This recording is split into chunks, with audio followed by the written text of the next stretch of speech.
welcome to day 5 of Vlogmas. And right off the bat, I will let you know that today's video is going to be a little different than the past days have been, because this isn't going to be a daily vlog so much as it is going to be just a standard form video, because I have a lot of work that I have to get done today, and all of that work just involves me sitting at my computer and typing. There's nothing to show you guys. I've tried to think of some way to make that interesting, and I have come up empty. But I still wanted to put out something for you guys today, so I figured what better time to find out my Enneagram type. I really hope I'm pronouncing that right.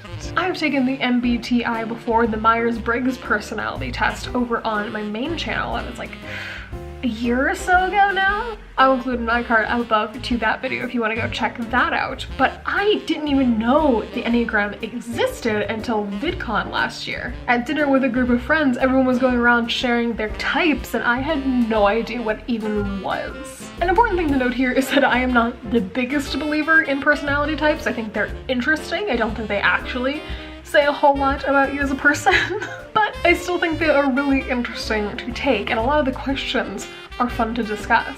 So I googled Enneagram test, and the very first thing that popped up was this page, 9types.com, the Riso Hudson Enneagram Type Indicator, the RETI sample.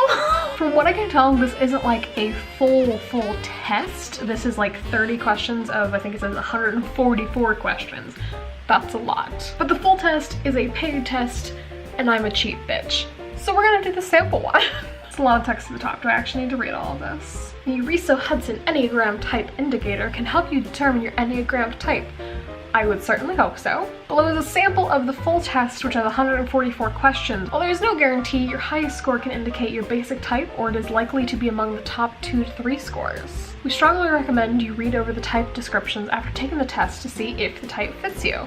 Okay, there are 38 questions in this sample test. For each of them, select the answer that applies to you. You may skip questions that really do not apply, but do not avoid questions simply because they are difficult to answer. This test typically takes about 5 to 10 minutes to complete.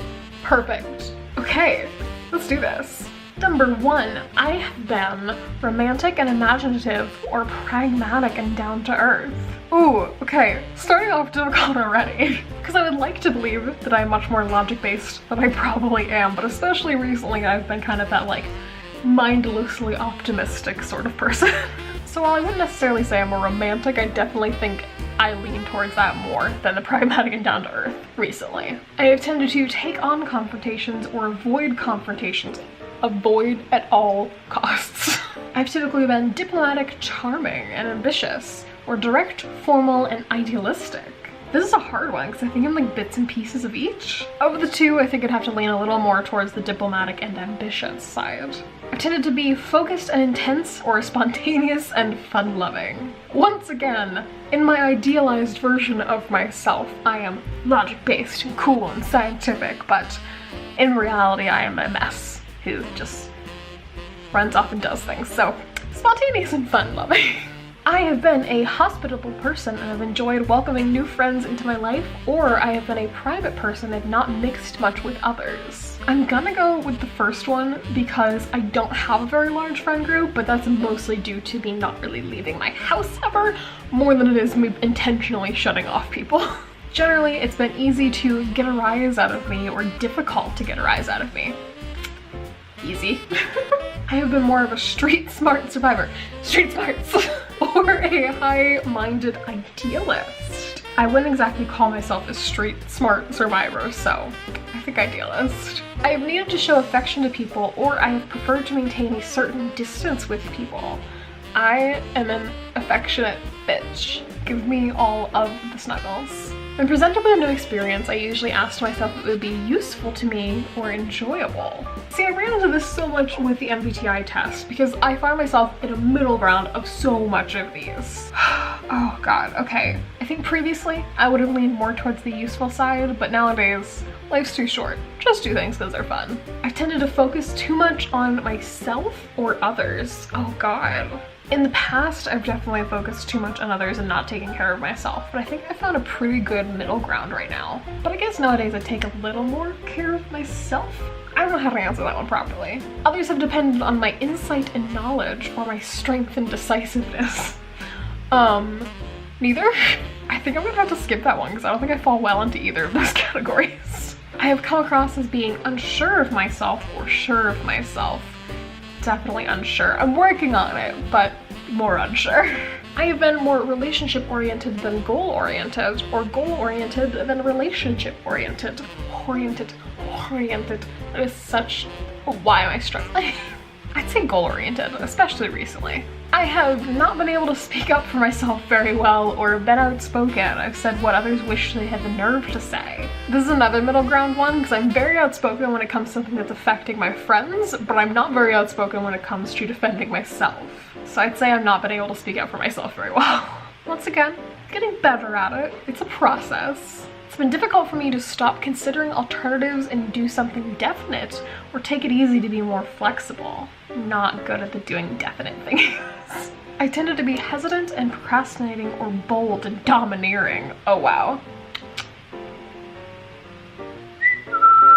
My reluctance to get too involved has gotten me into trouble with people, or my eagerness to have other people depend on me has gotten me into trouble with them. I think I'm also gonna skip this one, because I don't think I fit either of those particularly well. Usually I've been able to put my feelings aside and get the job done, or I've needed to work through my feelings before I could act. Work through them, definitely. I'm not the best at putting the feelings aside. Generally, I have been methodical and cautious, or adventurous, and have taken risks. I would like to think myself adventurous. I tended to be a supportive, giving person who enjoys the company of others, or serious, reserved person who likes discussing issues. I mean, I do love discussing a good issue. Let's have a cup of coffee, let's sit down, and let's debate some shit. But between the two, I'd hope I'd be more of a supportive, giving person. I've often felt the need to be a pillar of strength, or I've often felt the need to perform perfectly. I grew up doing competitive dance and competitive pretty much everything, so I think perfectionism is ingrained into me now. I've typically been interested in asking tough questions and maintaining my independence, or maintaining my stability and peace of mind. I need that peace of mind, boy. Like, there's enough stuff going on, I just need her to be calm. I have been too hard-nosed and skeptical, or soft-hearted and sentimental. It really depends on the issue, but since this is a past tense, I have been, I'm gonna go with hard-nosed and skeptical. I've often worried that I'm missing out on something better, or if I let my guard down, someone will take advantage of me. Missing out on something better, I'm probably a little too trusting of some people. My habit of being standoffish has annoyed people, or my habit of telling people what to do has annoyed people. I mean, I don't know if this is one that I could even answer myself. This is kind of an outsider's point of view thing, isn't it? I'm also going to skip this one. I don't think either of them were applicable. Usually when troubles have gotten to me, I have been able to tune them out, or treated myself to something I enjoy. Self-care, baby, treat yourself. I have depended on my friends and they have known that they can depend on me, or I have not depended on people, I have done things on my own. I used to be very particular about like not asking for help with anything, but I'm getting better at it, so I depend on my friends. I hope they can depend on me as well. Fingers crossed.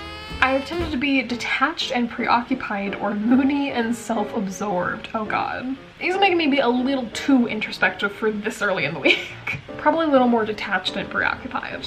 I have liked to challenge people and shake them up, or comfort people and calm them down. I mean, I'll challenge someone if it's necessary, but I'd rather not. When I've had conflict with others, I've tended to withdraw or rarely back down. Up until recently, I've definitely tended to withdraw. Unless it's something that's like super important to me, I would rather like just not fight on the issue.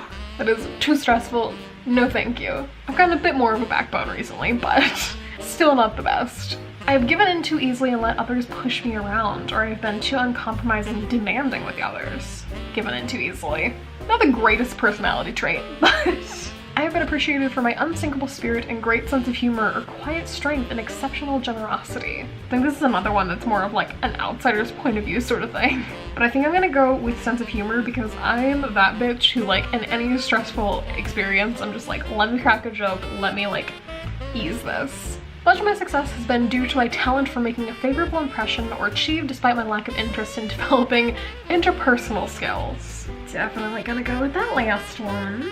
Last two, for statistical purpose only. I am male, female, boy, it's 2018, update your shit.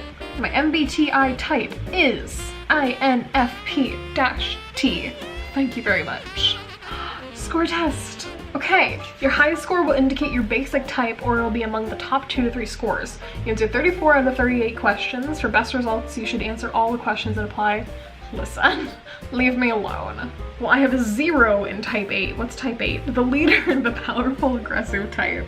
I guess I'm okay with not being defined as aggressive. What's the next lowest? Type 1, the reformer, the rational, idealistic type.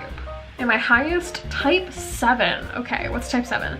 The generalist, the enthusiastic, productive type. I mean, I wouldn't exactly consider myself productive per se, but I think I can be fairly enthusiastic. I'm curious what's in second place. Okay, so type 4 and type 6 both are tied for second place. Type 4 is the artist, the intuitive, reserved type. And type 6 is the skeptic, the committed, security-oriented type. Can I read more on these? Let me read more on type 7. Ooh! 7 is also defined as the adventurer. Okay, suddenly I'm not so mad about it. Adventurers are energetic, lively, and optimistic. They want to contribute to the world. How to get along with me? Give me companionship, affection, and freedom. Engage with me in stimulating conversation and laughter. Appreciate my grand visions and listen to my stories. Don't try to change my style. Accept me the way I am. Be responsible for yourself. I dislike clingy or needy people. That's debatable. I think there's a good level of like clinginess where it's cute, but there's also definitely a level of like too clingy, you need to be able to fend for yourself. Don't tell me what to do. I'm a little pig-headed sometimes. Ooh, this is interesting. What's hard about being a 7? Not having enough time to do all the things I want. Not completing things I start. I feel attacked. Not being able to profit from the benefits that come from specializing. Not making a commitment to a career. Wow, I really feel attacked. Having a tendency to be ungrounded, getting lost in plans or fantasies. This is stressing me out. This is a personal attack on me. Feeling confined when I'm in a one-to-one relationship. That's interesting. 7s as children often are action-oriented and venturesome. Drum up excitement, prefer being with other children to being alone. Finesse their way around adults. What does that mean? Dream of the freedom they'll have one day when they grow up. And 7s as parents are often enthusiastic and generous, want their children to be exposed to many adventures in life, and may be too busy with their own activities to be attentive.